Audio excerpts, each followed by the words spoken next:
નમસ્કાર મિત્રો, જય માતાજી, જય શ્રી કૃષ્ણ. સ્વાગત છે મિત્રો તમારું આપણી ચેનલમાં. આજે આપણે એવા પવિત્ર અને શુભ સંયોગ વિશે વાત કરવા જઈ રહ્યા છીએ જે વર્ષ દરમિયાન ખૂબ જ વિશેષ માનવામાં આવે છે.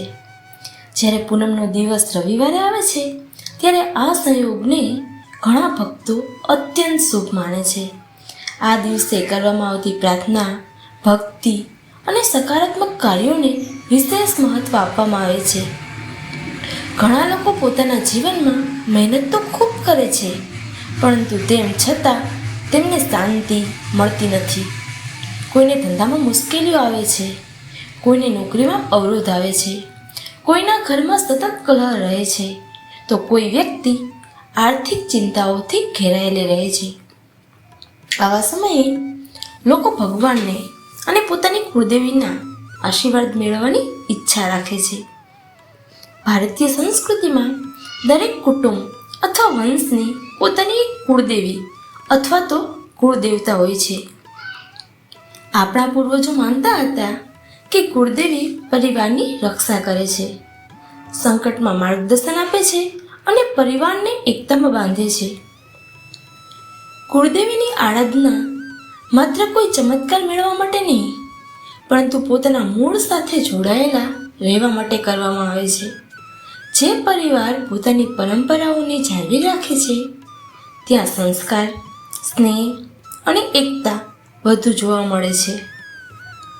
આપણા પૂર્વજોએ કુળદેવીની આરાધનાની પરંપરા માત્ર ધાર્મિક વિધિ તરીકે નહીં, પરંતુ પરિવારને એકતા, સંસ્કાર અને શ્રદ્ધા સાથે જોડવા માટે સ્થાપિત કરી હતી. દરેક કુળની પોતાની એક કુળદેવી હોય છે અને પરિવારના સુખ, શાંતિ માટે તેમની પૂજા કરવામાં આવે છે. પૂનમનો દિવસ પૂર્ણતાનું પ્રતીક માનવામાં આવે છે. ચંદ્ર પોતાની પૂર્ણ કરામાં હોય છે અને પ્રકૃતિમાં એક અલગ જ શાંતિ અને સૌંદર્ય જોવા મળે છે.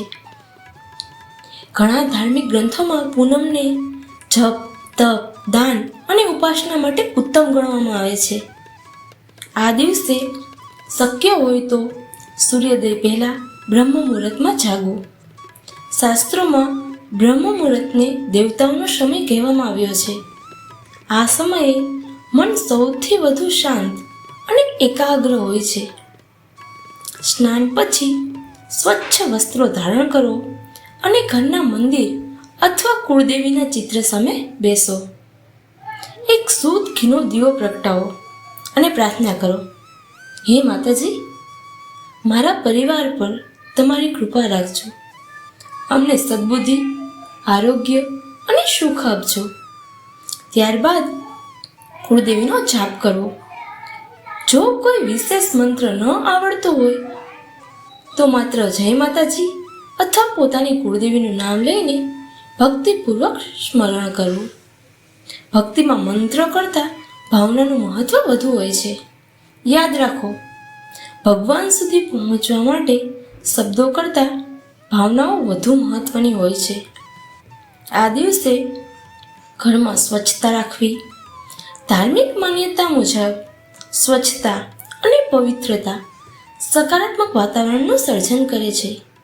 ઘરના મંદિરને સાફ કરવું, તાજા ફૂલો ચડાવવા અને દીવો પ્રગટાવવાથી ભક્તિભાવ વધે છે. ઘણા ભક્તો પૂનમના દિવસે ઉપવાસ પણ રાખે છે. ઉપવાસનો મુખ્ય હેતુ શરીર અને મનને નિયંત્રિત કરવાનો છે. જો સ્વાસ્થ્ય અનુરૂપ હોય તો ઉપવાસ રાખી શકાય છે, નહીં તો સાત્વિક ભોજન લઈને પણ ભક્તિ કરી શકાય છે. આ દિવસે શક્ય હોય તો કોઈ જરૂરિયાતમંદ વ્યક્તિને ભોજન કરાવવું. ભૂખ્યાને ભોજન કરાવવું એ સૌથી મોટું દાન માનવામાં આવે છે. કોઈ વૃદ્ધ વ્યક્તિ, ગરીબ પરિવાર અથવા તો જરૂરિયાતમંદ બાળકને મદદ કરવી ખૂબ જ શુભ માનવામાં આવે છે. ગાયને લીલો ચારો ખવડાવવો, પક્ષીઓને દાણા નાખવા અને પ્રાણીઓ પ્રત્યે કરુણા રાખવી પણ પુણ્ય કાર્ય માનવામાં આવે છે. આવા કાર્યો માનવતાની ભાવનાને વધુ મજબૂત બનાવે છે. સાંજે ચંદ્રોદય પછી ચંદ્ર દર્શન કરવું ચંદ્રને નમન કરીને પોતાના પરિવાર માટે સુખ, શાંતિ અને સમૃદ્ધિની પ્રાર્થના કરવી. ચંદ્રનો શીતળ પ્રકાશ મનને શાંત કરે છે એ માન્યતા છે. ઘણા લોકો માને છે કે કુળદેવીની કૃપા એટલે અચાનક ધન પ્રાપ્તિ, પરંતુ સાચા અર્થમાં કુળદેવીની કૃપા એ છે કે વ્યક્તિને યોગ્ય માર્ગ મળે, સારા નિર્ણયો લેવાની બુદ્ધિ મળે, પરિવાર સુખી રહે અને મુશ્કેલ સમયમાં હિંમત મળે.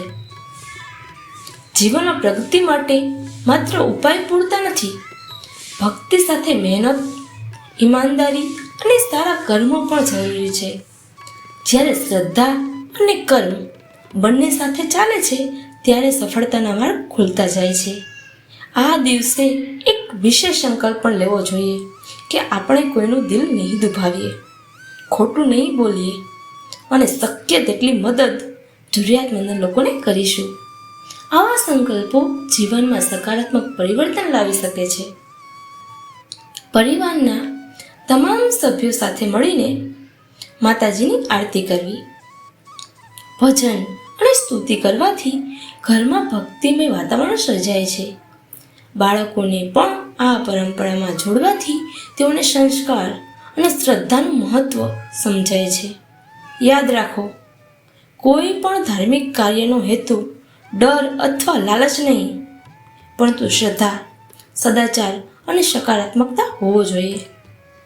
કુળદેવીની સાચી કૃપા તે વ્યક્તિ પર રહે છે જે સત્યના માર્ગે ચાલે છે, મહેનત કરે છે અને બીજાનું ભલું ઈચ્છે છે. તો મિત્રો, આ પવિત્ર રવિવારની પૂનમના દિવસે કુળદેવીનું સ્મરણ કરો, દીવો પ્રગટાવો, દાન કરો, જરૂરિયાતમંદોની મદદ કરો અને તમારા જીવનમાં સારા સંકલ્પો લો.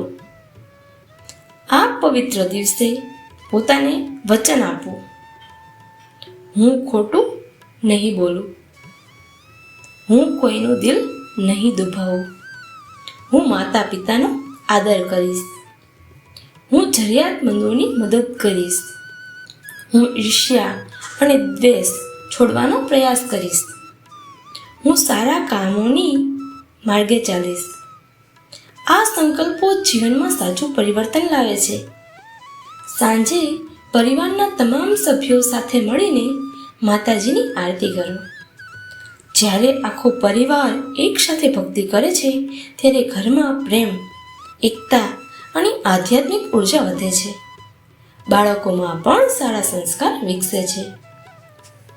ધાર્મિક ઉપાસનાનો હેતુ ડર કે લાલચ નહીં, પરંતુ શ્રદ્ધા, સદાચાર અને સકારાત્મક જીવનશૈલી હોવો જોઈએ. દીવો પ્રગટાવવાથી વધુ મહત્વનું એ છે કે મનમાં પ્રકાશ પ્રગટાવવો. દાન કરવા કરતાં વધુ મહત્વનું એ છે કે દયાળુ બનવું, અને પૂજા કરવા કરતાં વધુ મહત્વનું એ છે કે સારા કર્મ કરવા. આ પવિત્ર રવિવારની પૂનમના દિવસે માતાજીનું સ્મરણ કરો, દીવો પ્રગટાવો, દાન કરો અને જરૂરિયાતમંદોની મદદ કરો. જીવનને વધુ સકારાત્મક બનાવવાનો સંકલ્પ લો. આ દિવસે ક્રોધ, ઝઘડા, કડવા શબ્દો અને કોઈનું અપમાન કરવાનું ટાળવું જોઈએ. ખોટું બોલવું, છેતરપિંડી કરવી અથવા તો કોઈનું દિલ દુભાય એવું વર્તન કરવું.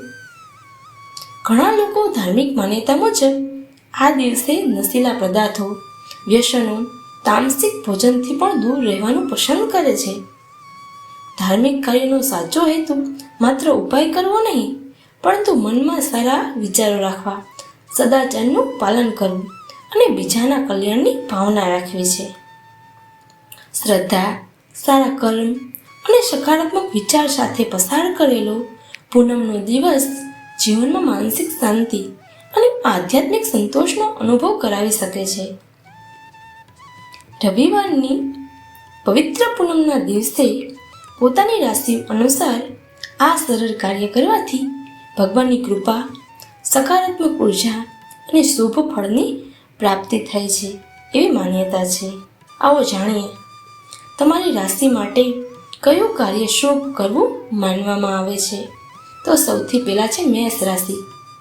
હનુમાનજીના મંદિરે દીવો કરો અને જરૂરિયાતમંદને ફળોનું દાન કરવું જોઈએ. બીજી રાશિ છે વૃષભ રાશિ. માતાજીને સફેદ ફૂલ અર્પણ કરો અને ગાયને લીલો ચારો ખવડાવો. મિથુન રાશિ માટે નાના બાળકોને મીઠાઈ આપો અને ભગવાન વિષ્ણુનું સ્મરણ કરો. કર્ક રાશિ માટે ચંદ્ર દર્શન કરીને દૂધનું દાન કરો અથવા તો કોઈ ભૂખ્યાને ભોજન કરાવો. સિંહ રાશિ માટે સૂર્યનારાયણને જળ અર્પણ કરો અને વડીલોના આશીર્વાદ લો. કન્યા રાશિ પક્ષીઓને દાણા નાખો અને ઘરમાં સ્વચ્છતા જાળવો. તુલા રાશિ માતાજીના ચરણોમાં અગરબત્તી કરો અને કોઈની મદદ કરો. વૃશ્ચિક રાશિ માટે શિવલિંગ પર જળ અર્પણ કરો અને ક્રોધથી દૂર રહો. ધન રાશિ ભગવાન વિષ્ણુનું નામ સ્મરણ કરો અને ધાર્મિક ગ્રંથનું પઠન કરો. મકર રાશિ ગરીબ વ્યક્તિને અનાજનું દાન કરો અને માતા પિતાની સેવા કરો. કુંભ રાશિ પાણીની પરબ રાખો અથવા તો તરસ્યાને પાણી પીવડાવો. મીન રાશિ મંદિરમાં દીવો કરો અને જરૂરિયાતમંદ બાળકને મદદ કરો. પૂનમના દિવસે કરેલા સારા કર્મો, દાન, સેવા અને પ્રાર્થના મનમાં સકારાત્મકતા લાવે છે. જીવનમાં સુખ, શાંતિ અને પ્રગતિ માટે શ્રદ્ધા સાથે સારા કર્મો કરવાનું સૌથી મોટું પુણ્ય માનવામાં આવે છે. માતા રાણી આપ સૌના જીવનમાં સુખ, શાંતિ, આરોગ્ય અને સમૃદ્ધિના આશીર્વાદ વર્ષાવે એવી પ્રાર્થના. જય માતાજી. જો તમને આ લેખ ગમ્યો હોય તો જય માતાજી જરૂર લખજો અને તમારા પરિવારજનો સાથે ચોક્કસથી શેર કરજો. ફરીથી જય માતાજી. આભાર.